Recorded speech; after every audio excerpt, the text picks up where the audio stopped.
Coming up, 1 hour away from the big day, COVID and even a forest fire are causing headaches for travelers tonight. Dedicated to Eastern and Southern Kentucky, this is WYMT Mountain News at 11.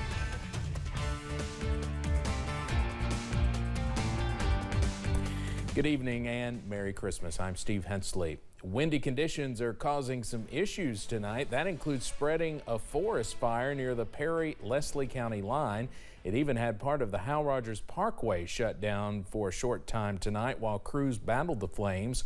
The road is now back open at mile marker 51. Traffic was backed up, though, for several miles at one point. Former WYMT Chief Meteorologist Shane Smith was traveling through the area at that point and sent us this picture around 9:30 when the road was closed. But again, it has reopened. Ironically, part of the Hal Rogers Parkway had to be closed last Christmas Eve due to snow and ice. Tomorrow, we could see one of the warmest Christmases on record.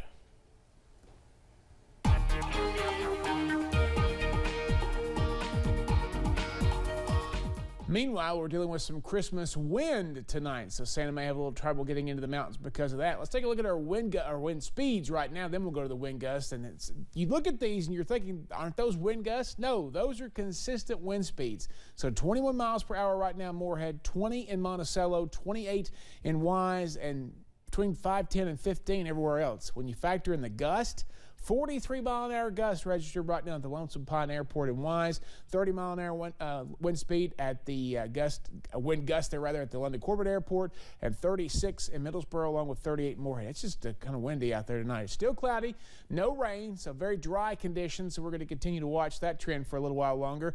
Whitesburg pretty quiet tonight. Look like we got a few folks out there on Main Street crossing the street there. I-75 at Mount Vernon. No major issues there. Traffic pretty light there on the interstate tonight. Still very mild, and temperatures are actually getting warmer. We're back into the 60s in Somerset, Monticello, Williamsburg, and Jacksboro. They were in the upper 50s a little while ago. Moorhead back to 61 along with all those others I just mentioned. Irvin at 60, and a lot of places pretty close there this evening. As we take a look at your forecast for tonight, we are going to continue to see temperatures start to slowly fall, but the clouds will remain as we head into the evening and overnight hours. Steve? All right, Brandon Santa Robinson, thank you very much. Well, holiday travelers are facing added stress at many of the nation's airports with hundreds of flight cancellations, largely because employees are getting infected by the coronavirus. CBS's Anthony Pura reports from Los Angeles. Merry Christmas! 4-year-old Olivia and her mom are among the more fortunate air travelers this Christmas Eve. I expected it to be a lot more crowded and crazy, but it hasn't been that bad. But across the U.S., it has been bad for many others whose flights were among hundreds already canceled. When we were checking into our flight, we got a notification that our flight had been canceled due to COVID reasons, and they were short-staffed. We're trying to go visit my brother in Italy, in Milan, and our flight apparently just got rebooked until tomorrow. Airlines, including Delta, United, and others, say the Omicron variant is putting staffing levels under pressure. Priscilla Tavares planned to be on a flight to Brazil. Imagine, with all our bags, leaving the house, thinking we're going to travel, and then you get here and it's canceled. The cancellations come as the world enters a third year of pandemic-fueled disruptions, lockdowns, and restrictions. In the last week, the number of average daily COVID-19 cases is up 45% as the Omicron variant spreads nationwide. This is a very, very contagious variant. Friday, New York State reported nearly 45,000 new cases, a pandemic record for the 7th time in just over a week. Anthony Pura, CBS News. The White House plans to lift the temporary ban on travel from 8 South African countries on New Year's Day, a decision the head of the World Health Organization has been urging. Many folks likely spent the day traveling to spend Christmas with family and friends. Last Christmas, the Commonwealth saw snow on the ground, so fewer people were on the roads. Kentucky State Police expect more to be traveling this year and warn people to stay alert, don't drive distracted, and stay patient to avoid accidents. Sometimes after Christmas, there's a lot more traffic. People's taking stuff back, traveling home from seeing their families. So there's a lot of traffic before Christmas and after Christmas. Earlier today, traffic was moving smoothly along Interstate 75, but Trooper Cochran expects it to pick up again after Christmas Day. During this time of year, people tend to crank up the heat or add more heating sources to their homes, which can increase any risks of carbon monoxide leaks or poisoning. Because carbon monoxide is colorless and odorless, it can be difficult to know when you're experiencing a leak. Hazard Fire Department Captain Jason Combs says it's important to invest in a carbon monoxide detector to keep you and your family safe from CO leaks. He adds there are several symptoms to look out for when it comes to CO exposure. Mild headaches, dizziness, the skin will turn flush, reddish color. Long periods of time can issue severe breathing difficulty and sometimes even death. Captain Combs adds that you can pick up a CO detector from places like Lowe's or Walmart, or you can contact your local fire department to see if they have any detectors they can give you. The time to shop for Christmas gifts is over. For several shoppers in the Hamburg area and Lexington today, the stress from last-minute shopping was too much. But for others, like Misty Pope and her daughter, they built a tradition on procrastinating buying Christmas gifts.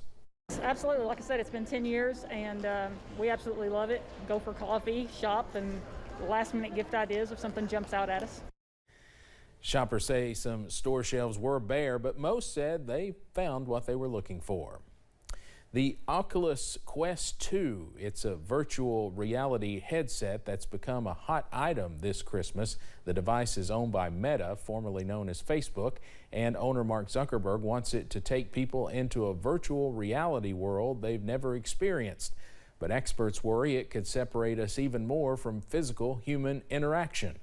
Photojournalist Darnell Crenshaw and WYMT's Phil Pendleton have the story. I said, let me put my game face on so I can beat you. Okay. Check. Oh, the things you can do in this virtual world called the metaverse. Playing games with friends overseas to throwing a birthday party. It's like you couldn't be there, but you're there, sort of.